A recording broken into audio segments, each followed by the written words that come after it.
Aujourd'hui, on va parler de la procrastination. I don't know what that dream is that you have. That dream that you're holding I in your did hand, all right. that it's possible.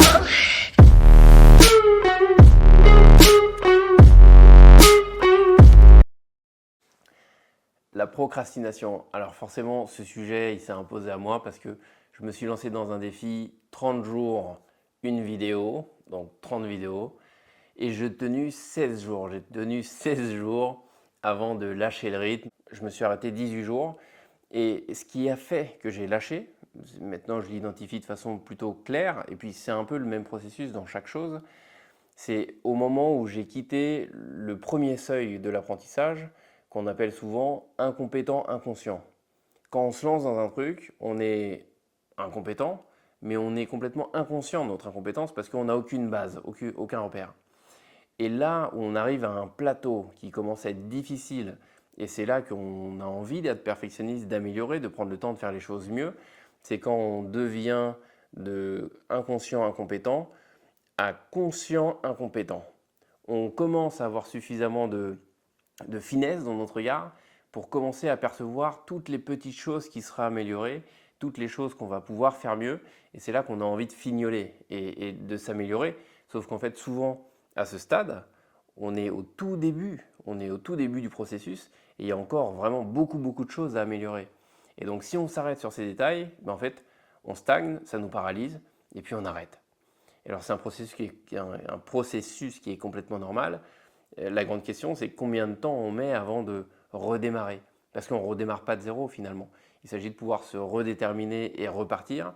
Et en fait, on va errer pendant longtemps dans cette zone de inconscient, incompétent, jusqu'à ce qu'à un moment donné, avec plusieurs cycles d'arrêt, de redémarrage. Alors, on peut en parler dans le sport, quand tous ceux qui font du sport arrivent à avoir des phases où ils sont hyper réguliers, et puis à un moment où c'est plus le cas, où ça peut être vrai avec le régime alimentaire.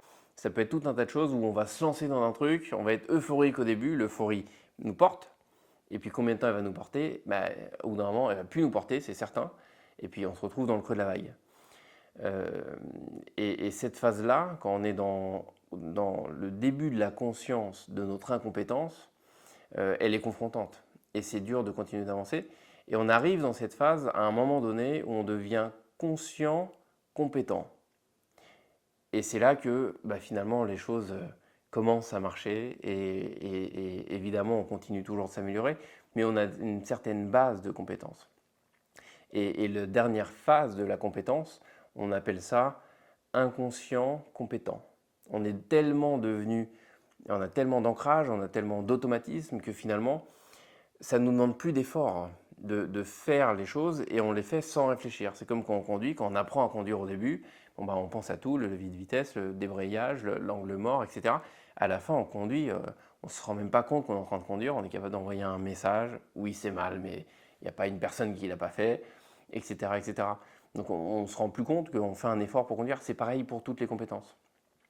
Et donc c'était un peu le corps moi de ce défi, qui je vais continuer de travailler, et il y a sûrement d'autres cycles à venir pour moi où ça va décrocher, je risque d'avoir du mal à garder cette régularité. C'est pour ça qu'il faut qu'un objectif il soit limité dans le temps. Dans les objectifs SMART, le T à la fin, c'est un rapport au temps. Il faut que ce soit limité dans le temps parce que sinon ça n'a pas de sens. Donc voilà, cette première nouvelle vidéo sur la procrastination parce que pour le coup c'est un sujet que j'ai vécu pleinement ces 18 derniers jours. Avec la dernière vidéo que j'ai postée, que j'ai gardée dans mon Mac pendant 18 jours, parce que je voulais monter une voix off, parce que j'ai voulu faire un truc un peu différent, parce que je voulais retravailler la lumière. Et puis au final, c'est une vidéo qui a demandé plus de boulot que la première, mais est-ce qu'elle est parfaite? Non. Est-ce que ça valait le coup d'attendre 18 jours avant de la poster?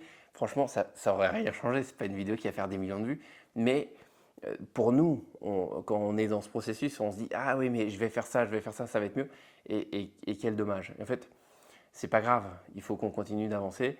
Et la procrastination, c'est des cycles, c'est Gad Elmaleh. Alors, je pourrais citer des philosophes, mais c'est Gad Elmaleh qui a utilisé une image que j'ai beaucoup aimée, qui décrit le succès comme ou en tout cas qui utilise cette image gravir une montagne. Et que quand on arrive au sommet d'une montagne, ben, on voit toutes les autres montagnes, tous nos autres objectifs qui sont là finalement, et que pour pouvoir passer à un autre objectif, il faut qu'on descende de cette montagne, il faut qu'on descende dans la vallée et qu'on remonte. Et moi, cette image m'a beaucoup parlé par rapport aux différents objectifs qu'on peut se fixer, et puis par rapport aux différents seuils de compétences qu'on atteint dans les différents objectifs qu'on se fixe. Parce qu'on a une big picture de l'objectif, de là où on veut aller, et puis mais par contre, on a des étapes. Et chaque étape et chaque degré de compétence qu'on acquiert qui nous permet de remporter une victoire, c'est comme un sommet. En fait, quand on arrive au sommet, on se rend compte que il y a ce sommet là-bas aussi qu'il va falloir monter. Et cette descente dans la vallée de la procrastination, dans ma façon de voir les choses, me parle beaucoup parce que chaque fois qu'on atteint un gros objectif, il y a cette phase où il faut qu'on absorbe la descente. Combien de temps ça met pour pouvoir repartir? Il y en a qui enchaînent. Et puis des fois, on n'enchaîne pas, on met un peu plus de temps à redémarrer. Mais je crois que la procrastination, ça a beaucoup à voir avec, pour beaucoup d'entre nous, le perfectionnisme. On se dit, ça va être compliqué et je voudrais que ce soit parfait, alors qu'en fait, il suffit juste de faire un petit peu. Alors, cette vidéo n'est pas la prétention de dégrossir la procrastination, mais c'était juste pour vous partager une expérience en rapport justement avec ce projet de 30 vidéos et puis de quête d'amélioration. Et surtout ce que j'ai vécu 18 jours. Donc la plus grosse victoire, c'est de redémarrer. C'est comme en sport, la première séance de reprise, c'est la plus difficile. La deuxième, elle est un peu dure. Et puis après, quand on est reparti, ça va.